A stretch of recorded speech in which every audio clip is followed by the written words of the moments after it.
Well, I'm still working on this. You can see I'm stripping more of it. Once I did the initial sandblast, it was getting dark, so I just went ahead and brought it in. I got little odds and ends. I gotta like weld that little slice up there. I went ahead and cleaned the glue and stuff off of in there and went back over that with 80. That's that Rudy Brown primer. It looks like rust, but it's not. Now there is some rust back here that I need to get to under there. So I'm gonna take this back out and hit it again. But as I was doing all this, I was noticing that these panels that hold your wheel wells on, these here, I couldn't get them out, and there was, or not couldn't get them out. I couldn't get to the inside in here to blast that. Well, I can run also down there and let it just do its thing and sit like that. I thought, man, there's just four welds there. I could just pop those out, blast them up real good, and coat them and do it right, basically. But I noticed, I don't know if you'll be able to notice that, but this one's really flat. This one is kind of pulled out. Now, taking that off of the car did a little bit of that. But if you look at this side is really flat. I will let it show, but it's really, really nice and flat. This all looks good. And that's just a nice, just a nice view of that. It's kind of rounded just a little bit. Now this one,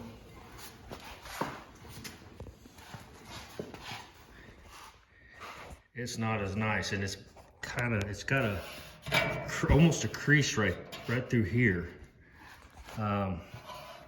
Where what happened when that got hit, or at least the best that I can tell, it must have crunched up the wheel well, must have hit real hard on this side, crunched up the wheel well. And when I was pushing that, because that was attached to the wheel well, you could see that area where it split pushing out. So it pushed that in, and when it did, it bent this end basically and crushed it down. So it kind of went like that.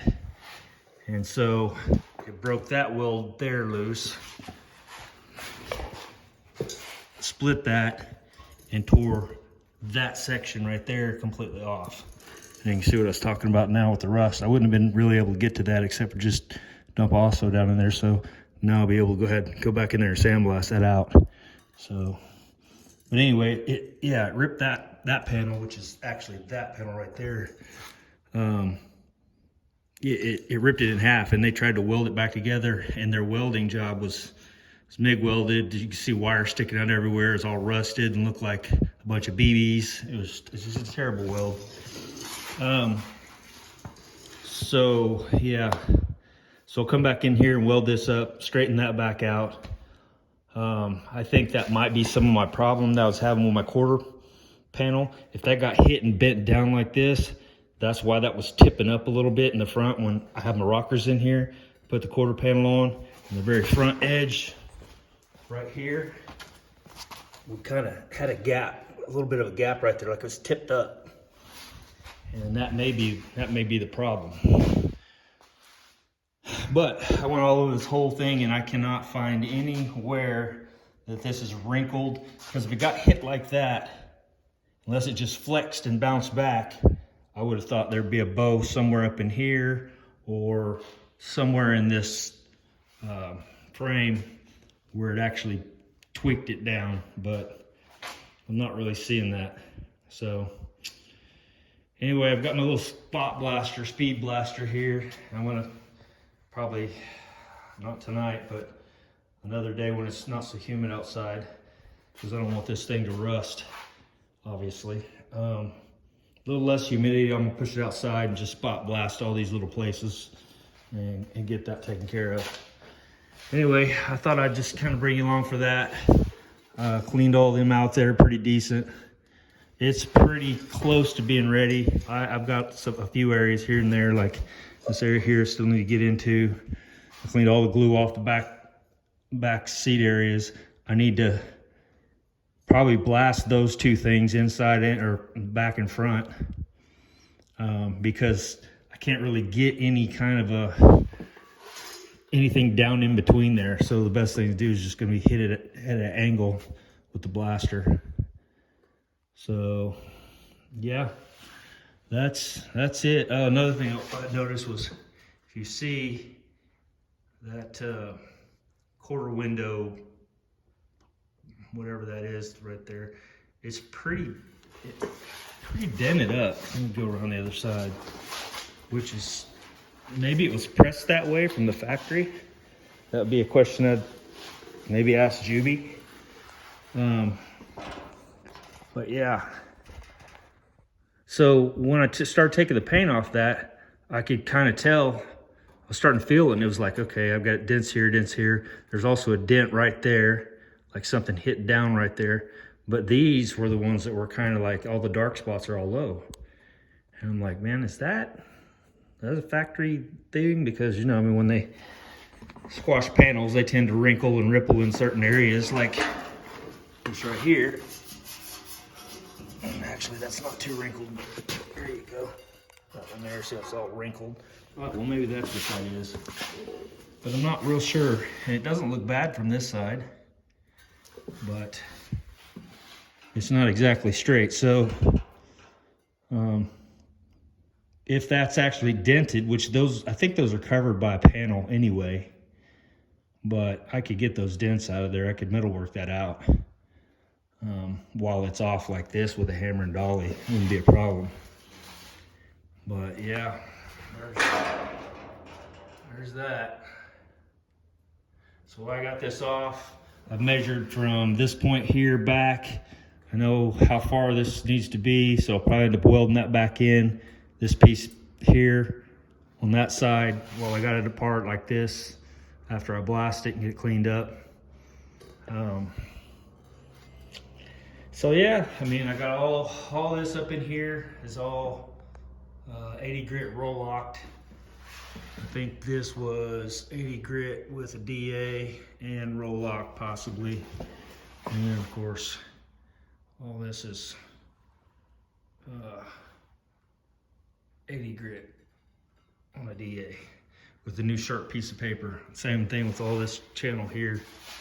And I'm trying not to touch it at all because I don't want the oil off my hands to cause any issues.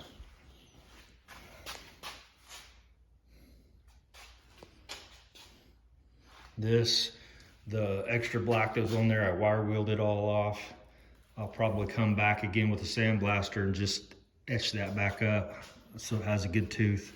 I don't trust the wire wheels to be a tooth. They seem to polish the metal more than anything. You can see it's a lot shinier in that area. So I'll go back over that with sandblaster. And these little peep places are there were some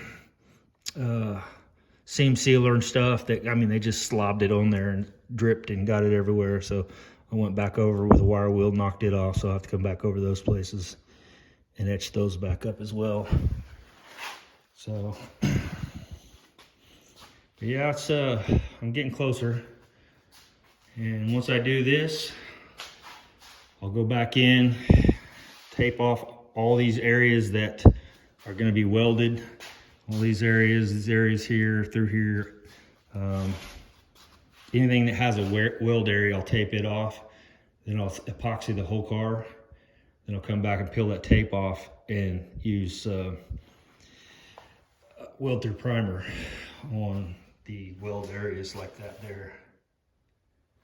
And then I got to pull these off too, because this one, I think I told you before on another video, when it got hit, it pushed that out. You can tell. It's amazing when you pull these apart, you start seeing all the stuff that's not right. And the good thing is this one is right, so you can tell how bent out that is. And you can look down in there and you can kind of see that that's just flexed out real bad. Well, the problem, it wasn't so much that, because I could have fixed that on the car, other than there's rust down in there, which is hard to get to with it sandwiched together like that. So I'm going to actually cut those off as well. Not cut them off, but drill them out.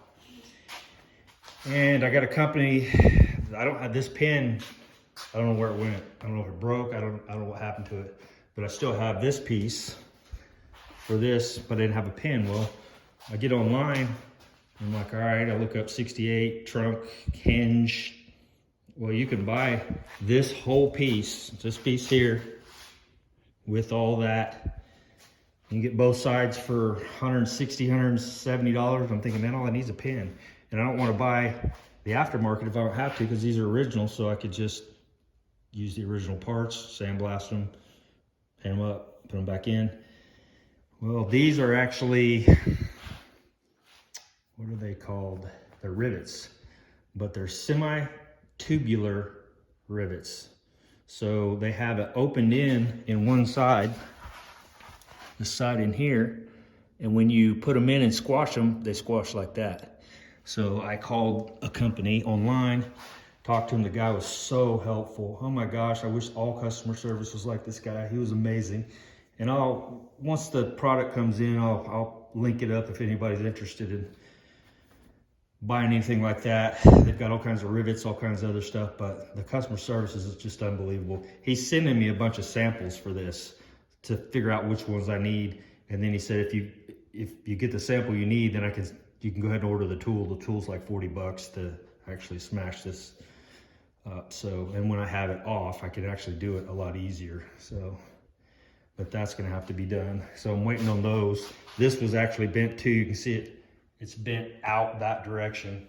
So yeah, it almost seems like, to me, what happened, somebody, instead of hitting it directly in the ass end, it hit from this side. Like he pulled out in front of somebody and they nailed him right here.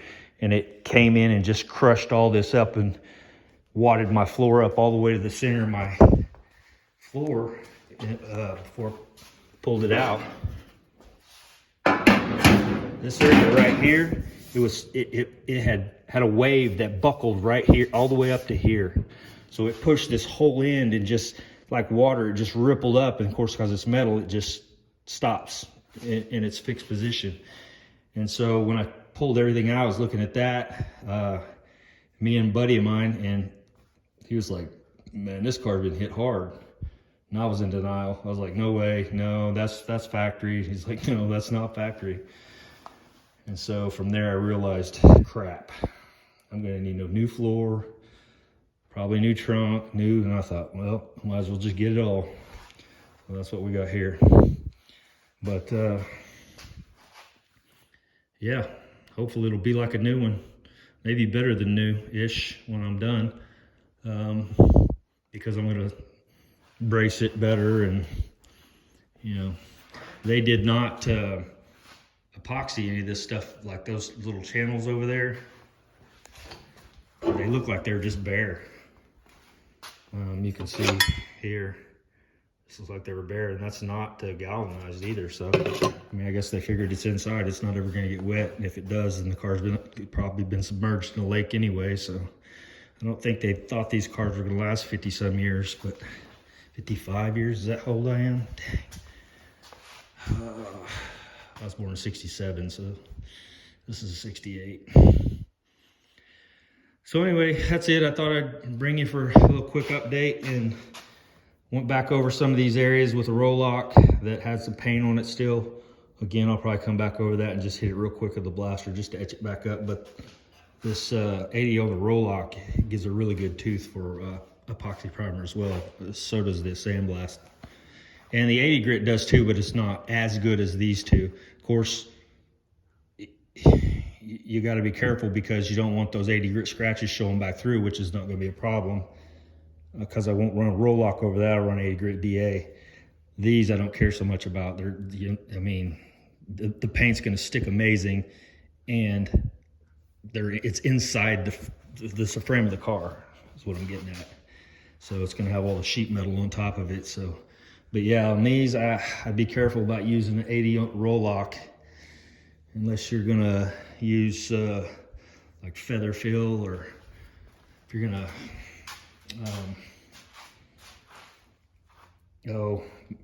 put a skim coat of Bondo over the whole panel, which a lot of guys do, and then they come back and then they use poly primer over that, and then that's plenty. You're not gonna have any problems if you did that. and the paint would stick like crazy because your initial epoxy is going to stick like crazy to that etched surface. Whereas the 80 grit, if you're not careful, and I know this from experience, if you get a piece of 80 and you wear it down to where it's no longer 80 and it's not good and sharp, it's not going to etch that metal up like it needs to. You can kind of see here, that's good and sharp 80. But if I just keep going over that back and forth, eventually it's going to be, it's going to run it down towards more smooth. Then you'll have problems with delamination because your paper wasn't sharp. So for me to you, if you're going to 80 grit all this EDP coat off, make sure you have good sharp paper and do sections to where when that paper starts to wear out, get a new piece. I mean, paper's not that expensive to, I've done it. Just believe me, I've done it. So yeah, just make sure your paper's really sharp if you're gonna use 80 grit on a DA to do the outside of your panels. That way you don't have any issues with it letting go at some point. All right, well, I think I've talked enough. I didn't really show any of my work because I'm just cleaning and nooks and crannies, and it's lots of wire wheeling, lots of little discs and everything else. So that's my next step, push it back out, finish up the blasting some of these areas that I didn't get, and then I'll isopropyl alcohol the whole car, let it run off into the floor. That's another thing I was gonna say, the way I do it. When it's etched like this, when it's sandblasted, I don't like to run anything across it. Doesn't matter on this, but like a towel or something, say you get one of these towels and you go to start rubbing across that etched up metal, it's invariably gonna pull off little pieces of, not necessarily lint, but cloth or fiber or whatever. And so you wouldn't want to do that on the outside of your car, obviously. But what I do is I just take my squirt bottle here and I just soak. I start up here and just soak this thing down to where it's just dripping, and then dry it off, and I'll come back and just soak it again until it's dripping. And you use quite a bit of isopropyl alcohol, but again, it's like $2 a bottle. So, I mean, you're doing a car that's going to be hopefully worth a lot of money when you're done with it. And it's not, I know it's going to cost me a lot of money, so why scrimp in that area? So, now's the time to use your sharpest paper, use your best wheels, use your, not the time to be scrimping, whatever the word is. Anyway, you can see here, I come back here, went all through this. There's still a few little areas, but I'm good. That's plenty good. I just bought these. These are pretty cool. They are flat discs, but they're curved. And so a guy I know in the fire department said, "Hey, what do you think about these?" And I'm like, "I don't know. I'll buy some and see." And so they came in, and they're pretty awesome. These are high quality abrasives, and the company is Benchmark Abrasives.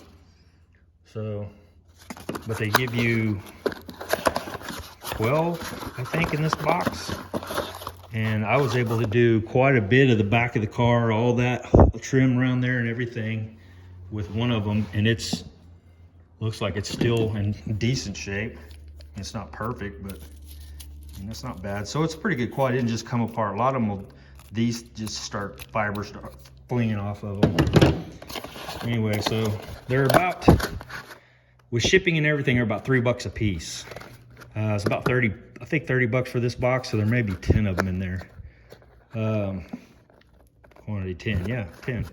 So they're about $3 a piece with shipping, because it was $20 and then it was $10 to ship it. So, but that's not bad. And the cool thing with these, whereas if you have these, they're flat, you can actually, sorry about the camera, you can actually get into tight spaces, say like right in there. Hopefully that's showing, but that edge has got abrasive, so you can just run it right on down You can get up into places you may not be able to get. Around areas you can kind of get work down in there. So they're kind of cool. I mean, like I said, they're a little expensive, but I like them. So, all right, that's it. You guys have a good evening and weekend. Actually, it's Friday, so happy Friday, and have a good weekend, and we'll talk to you next time.